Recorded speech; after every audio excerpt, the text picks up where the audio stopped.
รูปังอนิจจังรูปไม่เที่ยง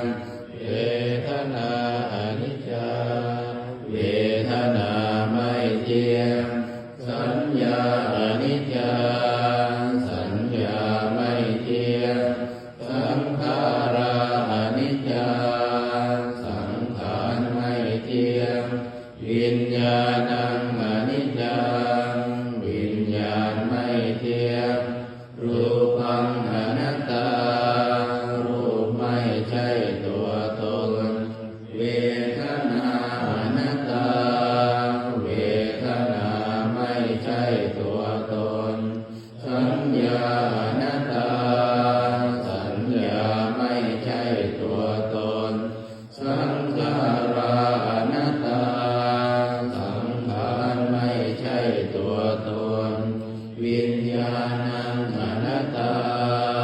วิญญาณไม่ใช่ตัวตนสัพเพสังขาราอนิจจาสังขารทั้งหลายทั้งปวงไม่เที่ยงสัพเพธัมมาอนัตตาติธรรมทั้งหลายทั้งปวงไม่ใช่ตัวตนอย่างนี้เอมยังโตตินามหาพวกเราทั้งหลายเป็นผู้ถูกครอบงำแล้วชาติยาโดยความเกิดยารามรณะหาโดยความแก่และความตายโสเกหิปริเทเวหิทุกเขหิโทมนัสเส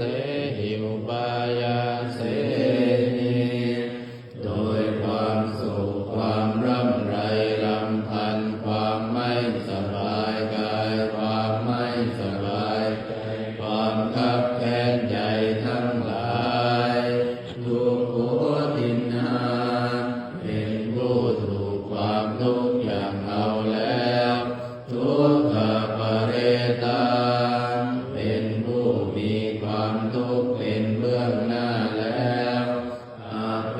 วนามิมาสเกวลาสะทุกขขันธาสะอันตกิริยาปัญญาเยธาติทำจะไหนการทำที่สุดแห่งกองทุกข์ทั้งสิ้นนี้อย่าพึงปรากฏชัดแก่เราได้อิระปรินิพพุตัมปิตังภคะวันตังอุทิสสะอะระหันตังสัมมาสัมพุทธังเราทั้งหลายอุทิศเฉพาะพระผู้มีพระภาคเจ้าผู้ไกลจากกิเลสตรัสรู้ชอบได้โดยพระองค์เองแม้ปรินิพพานนานแล้วพระองค์นั้นสัทธาอัคคารสมานาคาริยังปัปปะชิตา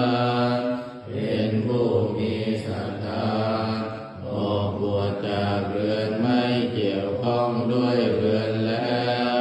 ตัสมิงภะคะวะติรัมมจาริยังจารามาประพฤติอยู่ซึ่งพรหมจรรย์ในพระผู้มีพระภาคเจ้า